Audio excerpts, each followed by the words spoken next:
Robert. Okay. Darn it. Come on.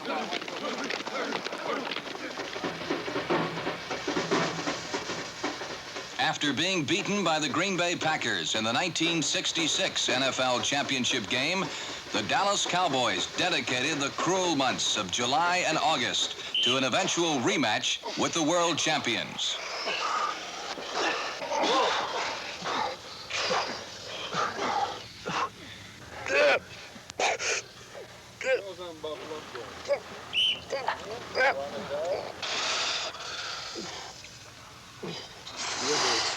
Good one.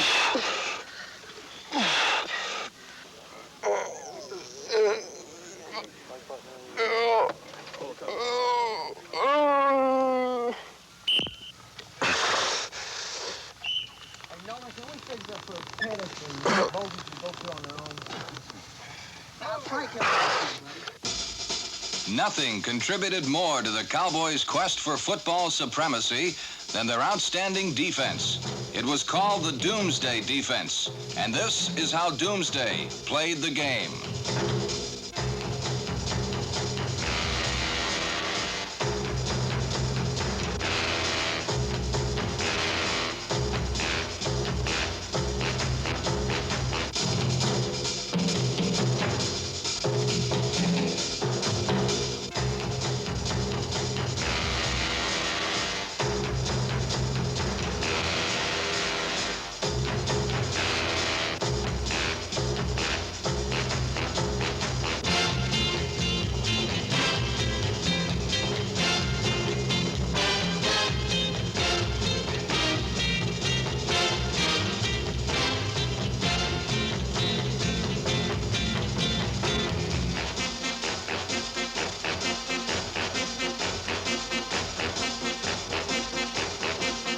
It was the inspired and destructive qualities of Doomsday that led the Dallas Cowboys to another Eastern Conference title and their second appointment with destiny.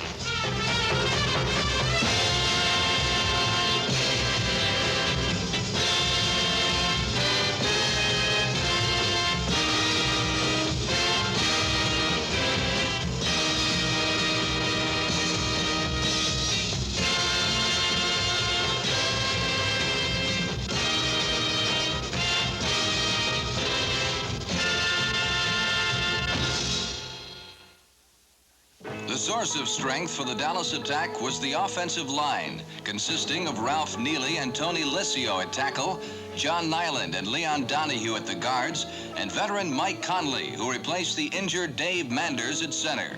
It was their job to pry apart a defense for Cowboy runners and allow Dallas quarterbacks and receivers time to consummate their intricate patterns.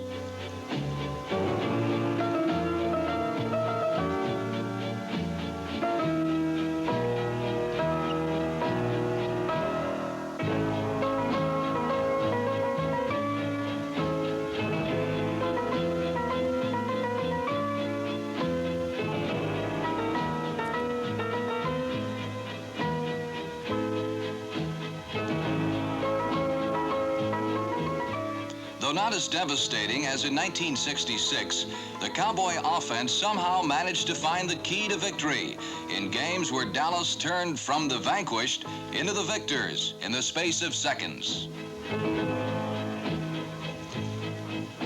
For head coach Tom Landry, the 1967 season brought its share of frustration. The player he looked for in time of crisis, quarterback Don Meredith. Hoping to put together two great seasons in a row, Meredith suffered through an injury-blighted campaign that saw him miss all or parts of 4 games. When he was healthy, Meredith directed the Cowboy offense with flair and precision. One of the most colorful players in football, Meredith lent glamour and style to the Dallas Cowboys, a style that demanded nothing less than victory and a Capital Division championship for Dallas.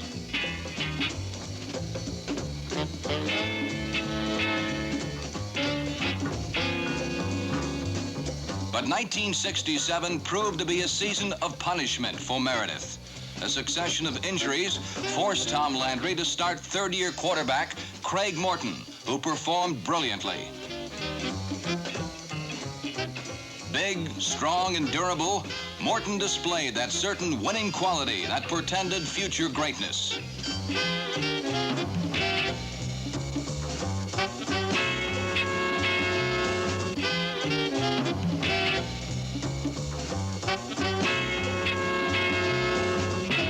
No receiver was ever out of range of Morton's powerful arm. An even more important asset was a quick, alert mind, as both he and Meredith directed the most complex offense in pro football.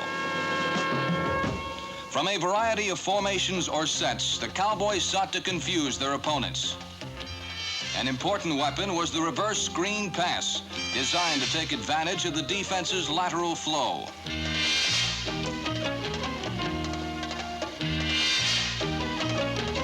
A more orthodox strategy was the flanker screen, utilizing the Cowboys' superior team speed. The halfback pass kept the defense honest on sweeps and scored 4 touchdowns in 1967. The end around was fashionable this season. The Cowboys used 3 different receivers, and no one was more effective than number 82, Frank Clark.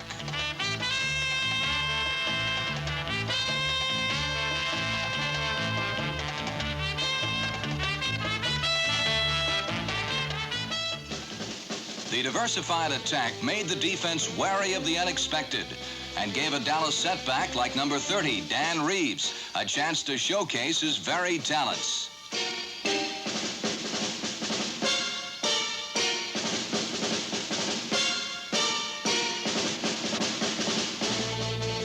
Reeves is as dangerous a receiver as he is a runner whose dazzling moves and intelligent approach allowed him to score 24 points in a single game.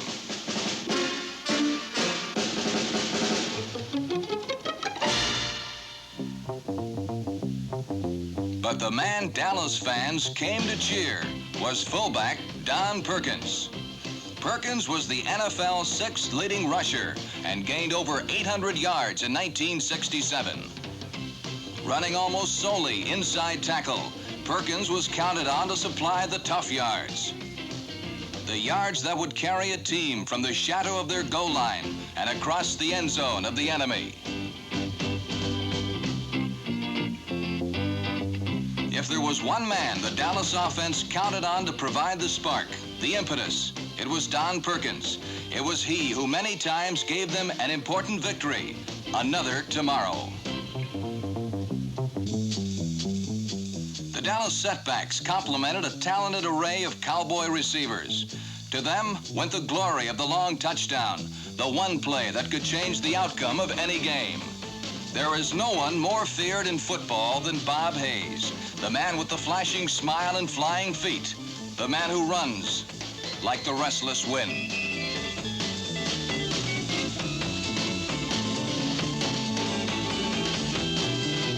The phantom receiver who can vanish and reappear in an instant.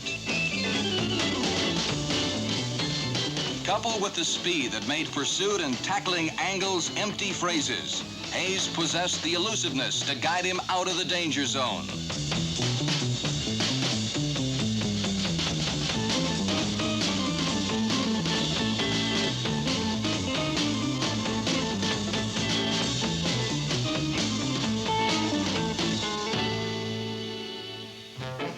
Number 84, tight end Pennis Norman, was used extensively as a blocker and gave Cowboy quarterbacks more time to locate receivers like Lance Rensel, number 19.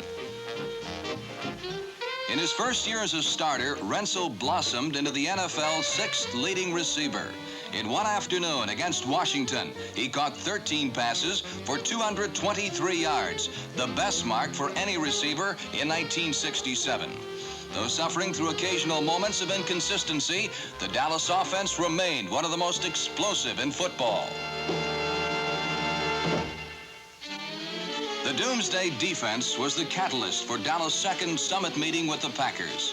It was a defense that threatened a runner with one kind of extinction and quarterbacks with another.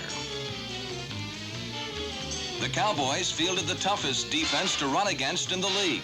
Dallas allowed the fewest first downs and yards gained rushing in the NFL. The tackles blended experience and youth. All-Pro Bob Lilly, number 74, lent maturity to young giant Jethro Pugh, who made John Unitas' afternoon in Memorial Stadium a memorable one.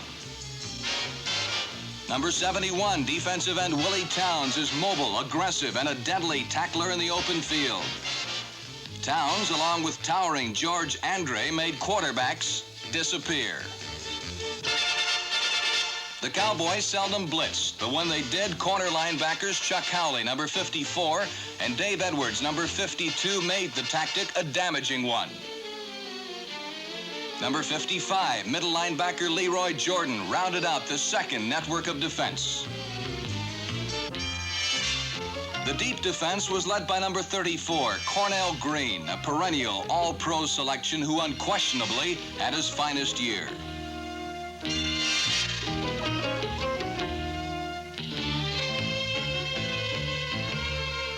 Green, along with Mike Johnson, Mike Gector, and Mel Renfro, played a gambling style of pass defense. Their style was so spectacular because their blazing speed allowed them to overcome any momentary error and turn disaster into opportunity for the offense.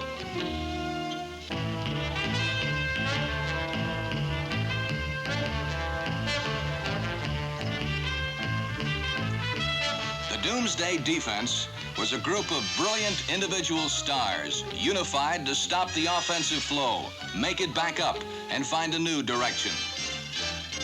The impact of the defense was evident throughout the Cowboys' drive for their second straight Eastern title. It was to be a typical Redskin game for Dallas, and one to set the tone for 3 straight games. Don Meredith's touchdown pass to Lance Rensel late in the third period gave Dallas a 10-7 lead. The advantage lasted until there was less than 2 minutes to play when Sonny Jurgensen and Charlie Taylor combined to give Washington a 14-10 margin. Faced with a similar situation last year, Dallas drove from their 3 and kicked the winning field goal. Today, 3 points would be meaningless. Don Meredith drove Dallas within striking distance when disaster struck. A Redskin blitz buried Meredith as time was running out. Victory and defeat were separated by only 18 seconds. Meredith sent all his receivers to the right side but one. Dan Reeves slipped down the left sideline and, an eternity later, caught the winning touchdown.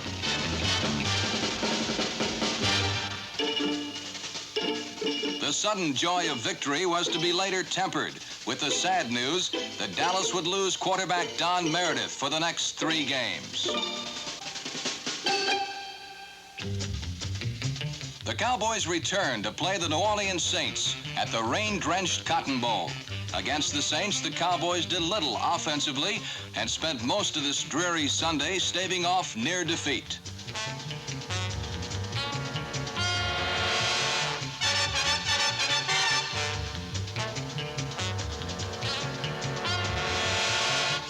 The Doomsday defense denied New Orleans time after time. Until late in the last period, they seemed certain to run out of miracles.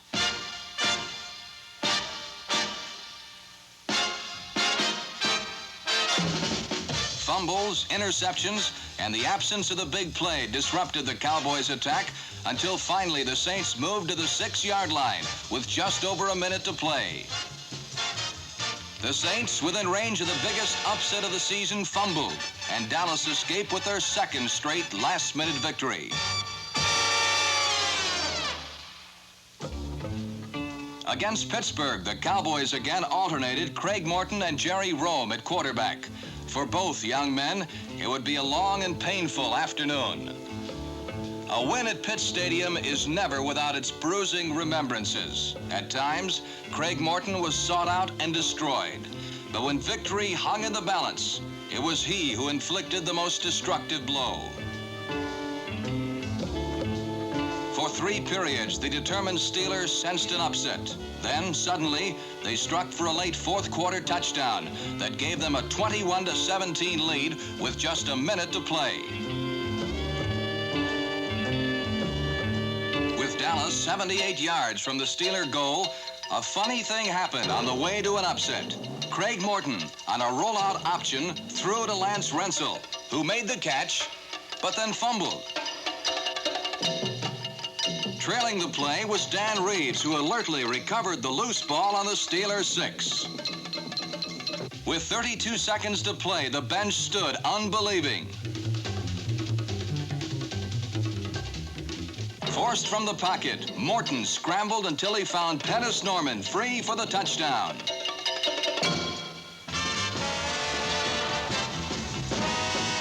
It didn't seem possible, but the Cowboys had found a brand new way to win a game in the last second. For 3 weeks, Dallas had tantalized opponents by giving them a taste of victory, only to snatch it away in the waning moments. After a loss to the Philadelphia Eagles, the Cowboys came home to meet the Atlanta Falcons. Don Meredith was healthy again, and the Cowboys produced their best offensive show of the year.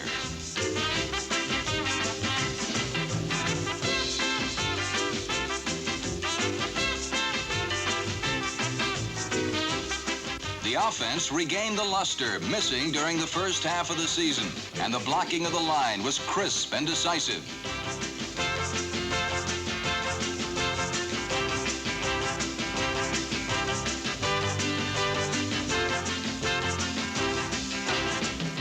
Reeves came up with the NFL's best one-game performance by scoring 4 touchdowns.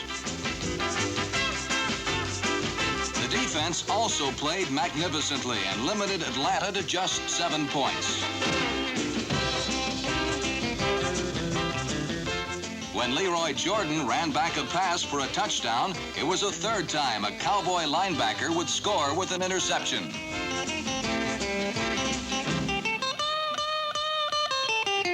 The 37-7 rout of Atlanta gave Dallas the momentum they needed when they met the St. Louis Cardinals on Thanksgiving Day. The close contest that most predicted was shattered by a blistering Cowboy attack led by Bob Hayes, who scored 3 touchdowns as Dallas rolled up an insurmountable lead.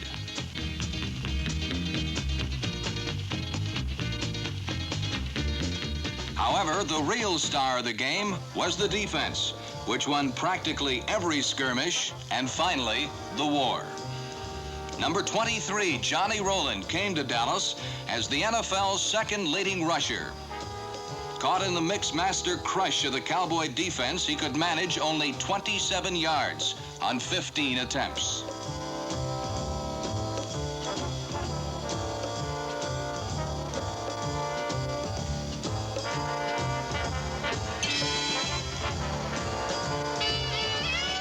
A withering rush was applied to young quarterback Jim Hart, and he succumbed to the pressure, as did veteran field general Charlie Johnson.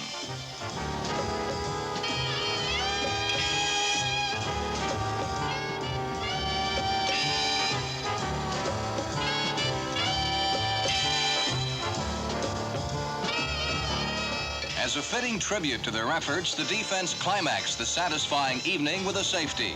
The 48-21 triumph set up a rematch with the high-scoring Eagles. Defeated in Philadelphia 21-14, the Cowboy game plan was stamped with revenge. The outcome was evident from the start, as a total team effort sent the Eagles careening to a 38-17 defeat. The Dallas Cowboys were champions of the Capital Division. Their appointment with destiny was only a game away if they could defeat the Browns in the Eastern Divisional Playoff. Since the 1967 season was built on the dream of winning the NFL championship, the Browns never stood a chance. Football! Colors for the game. Color, John. Football souvenirs. Colors for the game. Go ahead. Go into him a little quicker. Don't even force him outside. Drive him back. Oh, you talking about kickoff return? Kickoff coverage? Yeah, punt this time. That's fourth down. Punt return, yeah. This time. I got to figure out how to do it. Bobby Rolls broke other thing. All right, let's go. For Cleveland head coach Blanton Collier, it would be the bleakest day of his pro football career.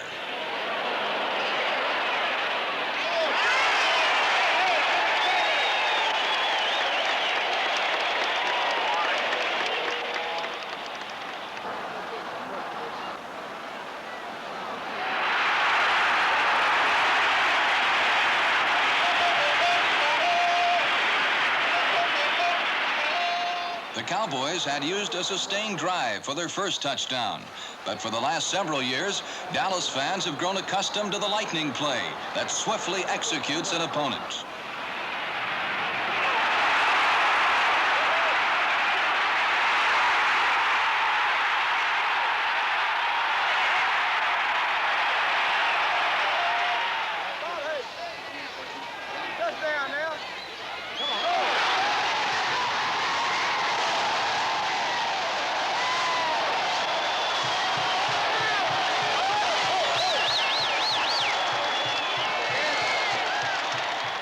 Death knell was only seconds away as Don Meredith and his receivers plotted the game-breaking blow.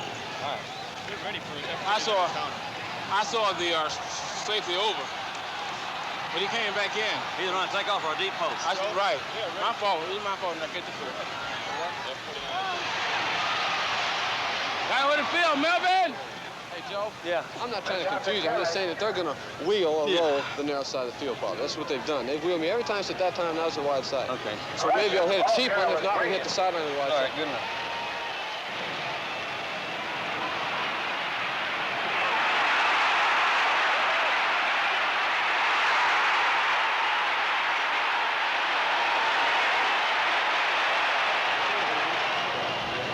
One side defense, let's go, baby!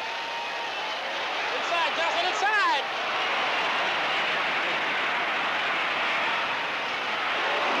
Get to it, get to it, baby! Let's go, Bobby, all right! Bring it here, bring it here!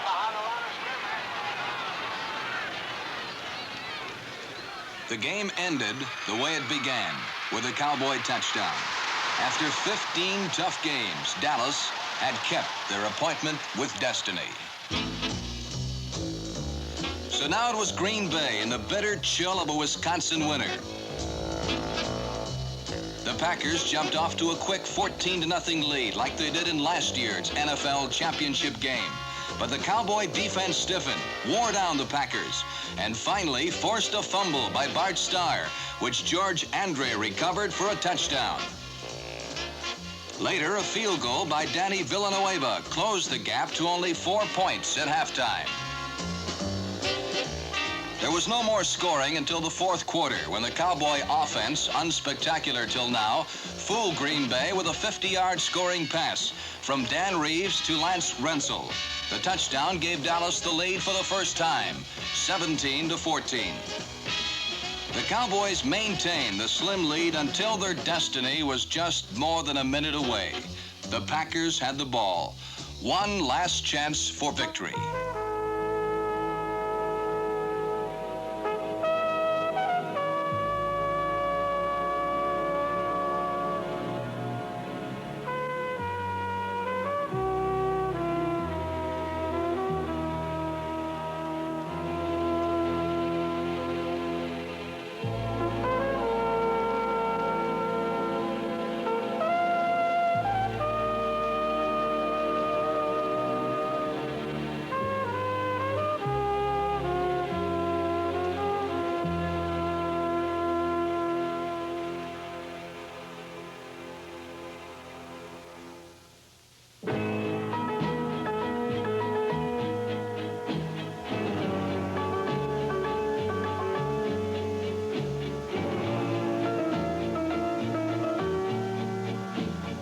For the second straight year, the Cowboys had lost to Green Bay in the last minute. But the despair of defeat could not eradicate the giant strides that Dallas has made in their 8 years in the NFL. Strides that have carried them from a struggling expansion team to the undisputed power in the Eastern Conference. Soon, all their hopes and dreams will become a reality, and in one electrifying moment, the Cowboys will have left everyone behind.